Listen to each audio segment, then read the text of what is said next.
the fifth glorious mystery, the Coronation. Then in St. John's vision of heaven, the seventh angel in heaven blew his trumpet, and there were loud voices in heaven saying, "The kingdom of the world has become the kingdom of our Lord and of his Christ.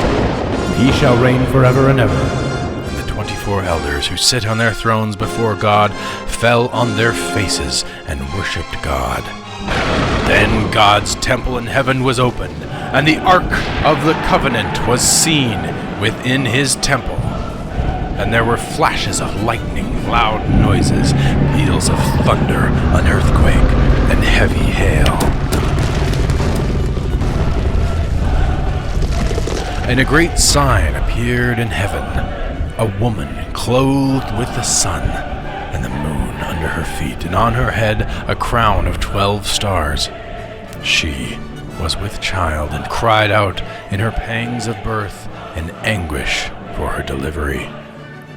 And another portent appeared in heaven. Behold, a great red dragon, with 7 heads and 10 horns and 7 diadems upon his heads. His tail swept down a third of the stars of heaven and cast them to the earth. And the dragon stood before the woman who was about to bear a child, that he might devour her child when she brought it forth. She brought forth a male child, one who is to rule all the nations with a rod of iron. But her child was caught up to God and to his throne. And the woman fled into the wilderness, where she has a place prepared by God, in which to be fed for 1,260 days.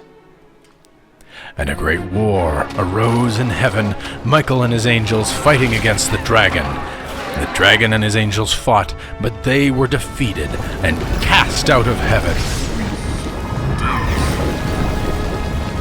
The great dragon was thrown down, that ancient serpent who is called the devil and Satan, the deceiver of the whole world.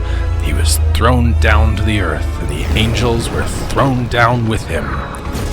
And I heard a voice, a loud voice, in heaven saying, "Now the salvation and power and the kingdom of our God and the authority of his Christ have come, for the accuser of our brethren has been thrown down, who accuses them day and night before our God.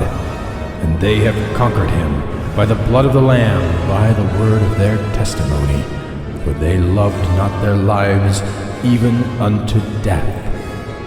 Rejoice then, O heaven, and you that dwell there, but woe to you, O earth and sea, for the devil has come down to you in great wrath, because he knows that his time is short." And when the dragon saw that he had been thrown down to the earth, he chased the woman who had borne the male child. But the woman was given 2 wings of the great eagle, that she might fly from the serpent into the wilderness, to the place where she is to be nourished for a time, and times and half a time. The serpent poured water like a river out of his mouth after the woman to sweep her away with the flood. But the earth came to the help of the woman, and the earth opened its mouth and swallowed the river which the dragon had poured from his mouth. Then the dragon was angry with the woman, and went off to make war with the rest of her children on those who keep the commandments of God and bear testimony to Jesus.